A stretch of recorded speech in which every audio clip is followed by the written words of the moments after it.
So, Greg, here we are on the floor. I figured I'd do one of those 360s while you were shooting, just so people could see what was going on. Well, basically what the stadium looks like. Yeah, it was definitely impressive being down there on the floor. I had never been there before, but it was definitely pretty cool. Yeah, what'd you think of the lighting during sound check? It was amazingly even. Definitely surprised at how nice it was. Actually a good color. I think the white balance was pretty good.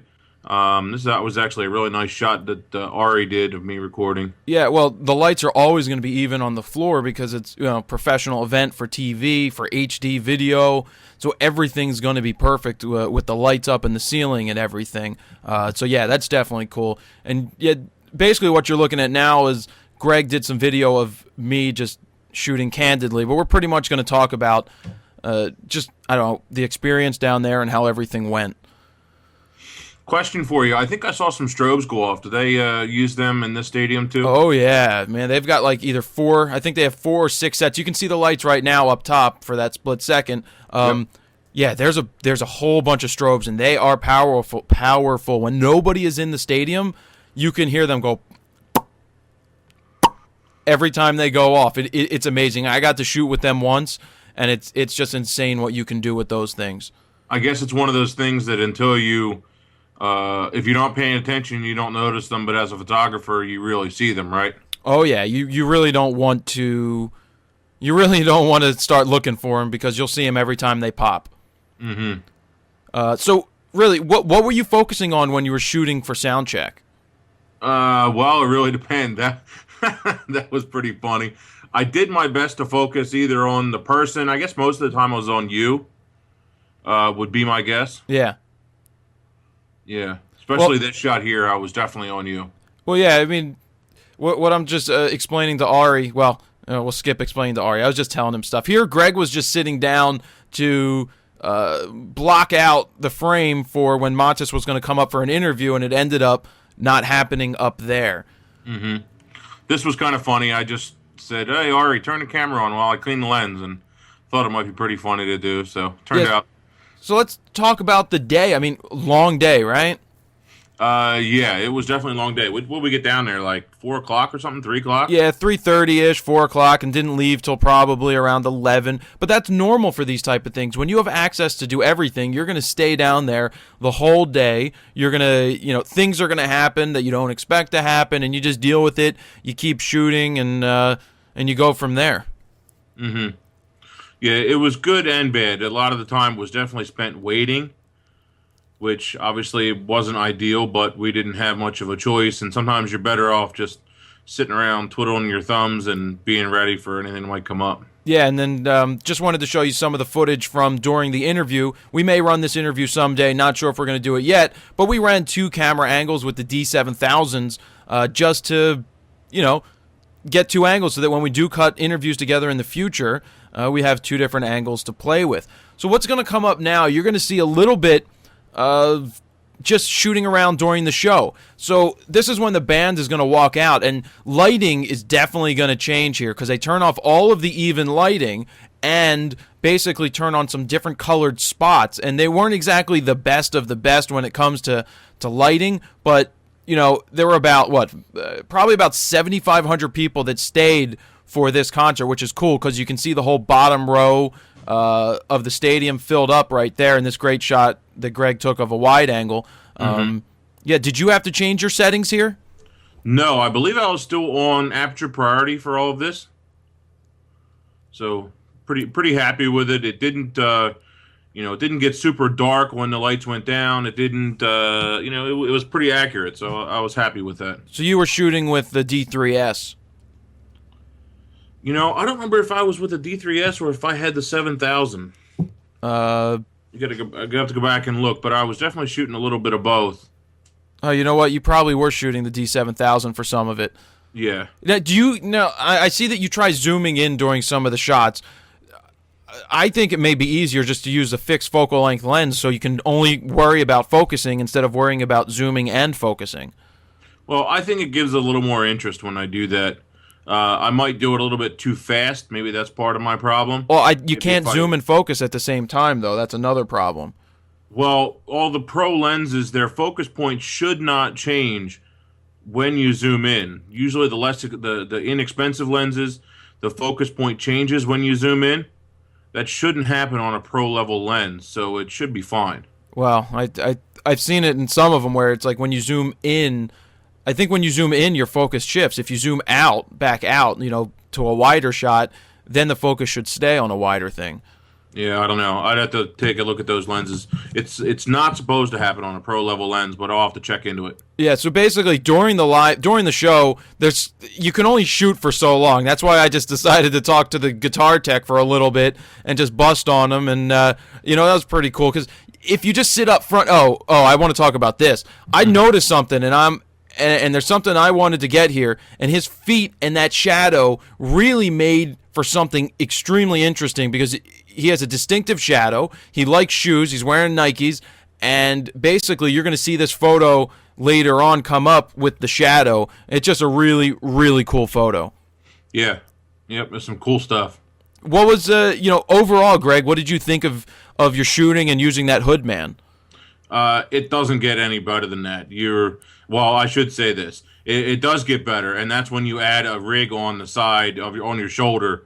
But as far as being able to really concentrate and block everything out, that's really what you're able to do is just block everything out, concentrate on your focus, concentrate on what you're shooting, concentrate on keeping it steady. That's a nice steady shot for a handheld camera. It is. Not sure that I think it's focused on the background there.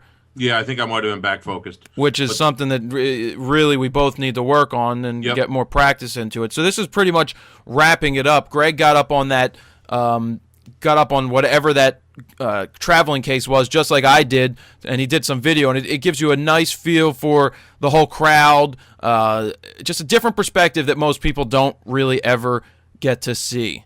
I agree. All right, so we're almost getting to the end of this segment, and coming up after this, Greg and I are going to discuss the photos that I took. I'll talk about the settings, the angles, and everything like that, and you'll see some photos I captured of Matis with his son after the show as we just walk down a corridor underneath the stadium, behind the scenes, and it's just us basically walking down the hall. So stay tuned, that's coming up right now. All right, so now we're into the photo portion of what I shot during the day and what I was thinking. So here, you're just seeing a shot of the tour manager overseeing everything being set up. So it's a low angle. I believe it's with the 24-70 2.8 shot I was only at 2500 ISO for this one. So, I don't know, not a lot of color going on, right, Greg?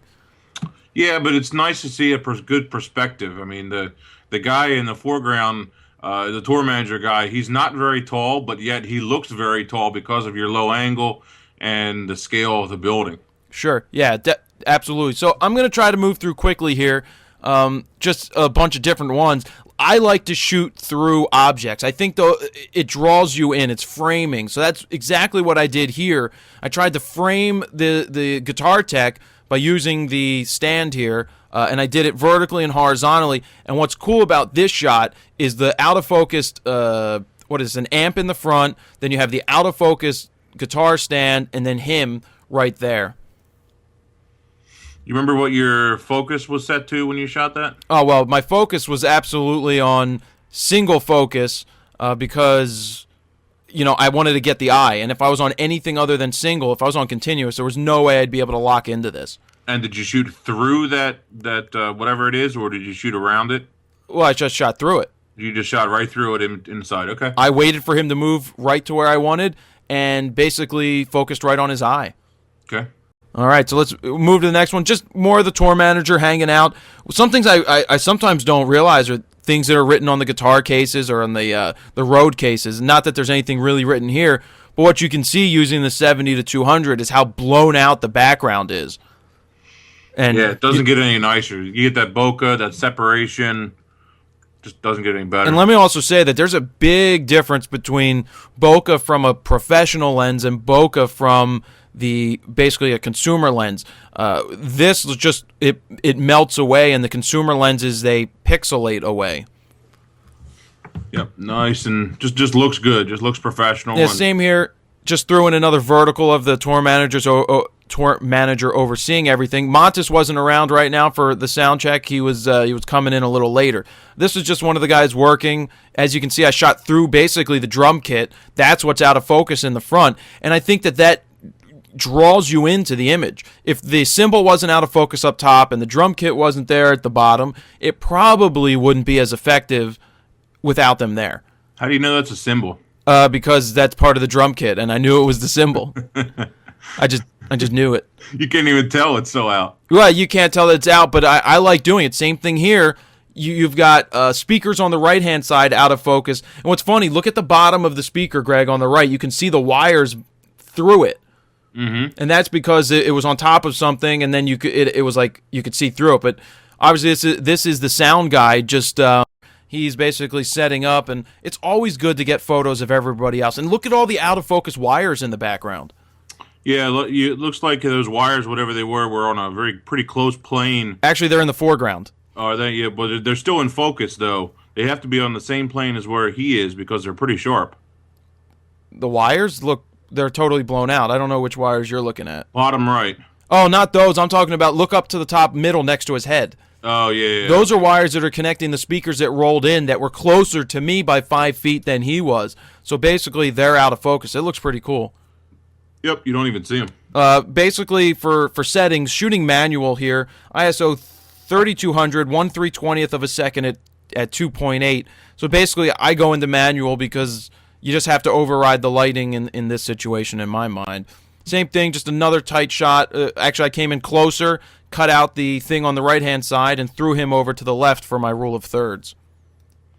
Always works. And you saw in the video before that Greg took behind the scenes that I was shooting down at a low angle of these two guys talking. So this is the bass player and the guitar tech and the bass tech, I guess, setting up this guy's bass for the show. You can see the lights up in the ceiling, Greg. Yeah, don't even bother the shot. And you can see Ari in the back, too. Yeah, I was going to get to that. Ari has a thing for being in the back of my photos, but that's fine in a scene like this. So what was I shooting with? The 14-24, you can just see this is where they work right in the middle, and you basically see the whole stadium and the whole setup. That's what I really like about that photo. Love seeing that Welcome to Comcast Country sign. That's kind of cool. Yeah, that's definitely part of it. And I'm just going to move past this. This is just a guitar tech, just a color shot. You can see the color temperature. I think this is pretty close to what it would have been or what it should have been down there. And Good then smile. what was that?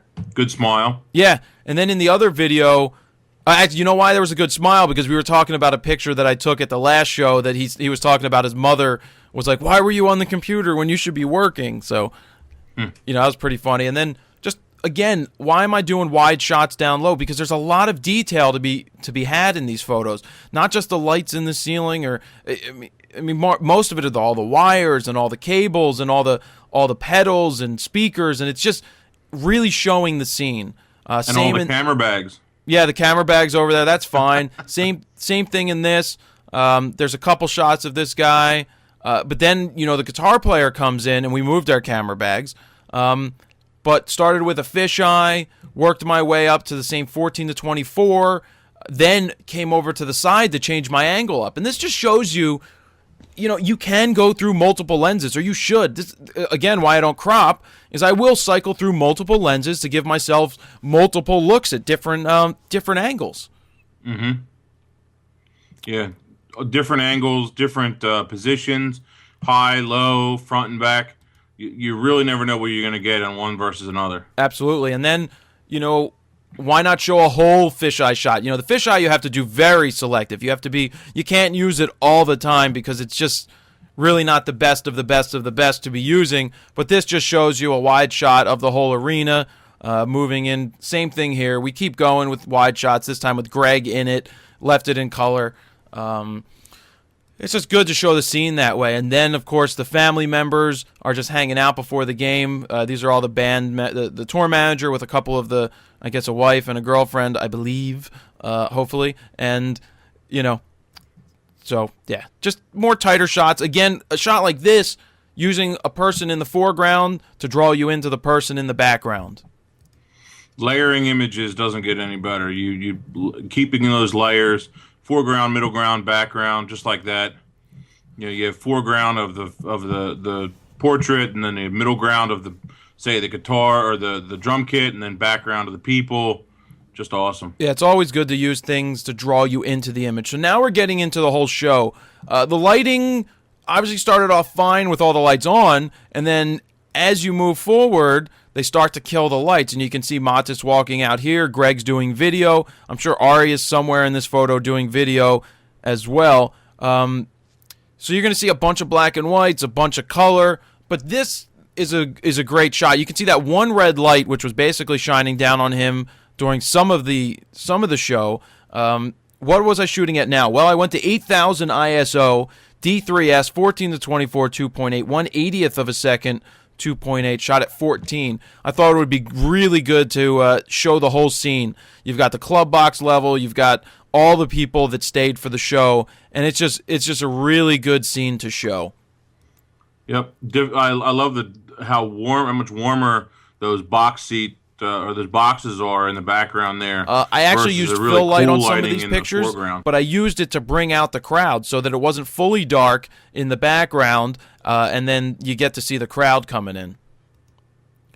Pretty cool. Yeah. Love that. The top lighting isn't ideal for stuff like this. Definitely not. Prefer to see a little bit more front lighting, but you're limited by the stadium. Yeah, and as we cycle through, there's only so much you can do when you shoot a show that's an hour long. I mean, geez, that's why most of the concerts you shoot are only 3 songs. You can get quite a bit from the pit and be done. But we had access to do different things and just go around. So I basically kept shooting. And go 2 photos back there for a second. I wanted to point something out. A lot of times I'll say to people, look, keep your, fill your frame and don't use that wasted space. And, you put the head at the top third line, but this is a great example of breaking that rule where you don't really need to do that. There's another one where, having that other stuff is a great perspective, and this is one of those times where breaking the rule is perfect. Yeah, I wanted to show the crowd. I wanted to show how many people were there, and that's why I threw them down at the bottom in this case, just to lead people to see the rest of it. Yep. And then also the 14 to 24 to show the whole band and basically get as much of the stadium as I could without using a fisheye was really important. So that's why you see these low angle shots to the side, and as we move around and back around to the back, I mean, I kind of redid the same shots over and over because there's only so much you can do when you're shooting down here. And he doesn't move around a whole lot. Well, not really for this. He does some dancing, but now we get to those shadow photos. I found these to be really, really interesting. The shoes are untied, and this one was one of my favorite. And I left it in black and white because I felt that the color just didn't do it justice. I think it was like a bright pink, and I really didn't like it. So I went to black and white, messed with the fill lights because I wanted the shoes to come out and I wanted the shadow to come out. And you can definitely tell it's him from the hair and from the hat and everything. I'll bet you the histogram on that thing has a big, huge spike on the right side. Probably, if you want to look at it. And it doesn't even matter. And it doesn't even matter. In that particular image, it doesn't matter. And as we get here to the end, I basically stood up on that box, and you can see how crisp and clear and clean this image is at 8,000 ISO. But I just wanted to get a higher angle, get over the drummer, just to show the whole scene and the rest of the scene. So one of the last pictures, here's Greg. You saw the video of him up on top of the box. Well, here he is actually shooting on top of the box. What was it like up there in front of all the people, Greg? It was a pretty cool high angle. I wish I had a little bit more time because I probably would have, if they were going to play another song, in other words, I would have zoomed down or panned down a little bit more and shot more on the drummer because that was an awesome angle of the drummer from up there. Yeah, I try not to stay up up there too long because I don't want to be too much in the way, Yeah, but I would have stayed up for another half a song or something and then jumped down or quarter of a song. And then the last couple pictures are just right after I followed Matis with his son and the tour manager out. So you can see I like the color in this photo. That's why I left it in color. I like the seats and all of that. And then basically this is really great, black and white, of Matis with his son just backstage, underneath the stadium, just walking out. And that's about it. So really, lots of fun photos, long day, got a bunch of good stuff, and really that's it.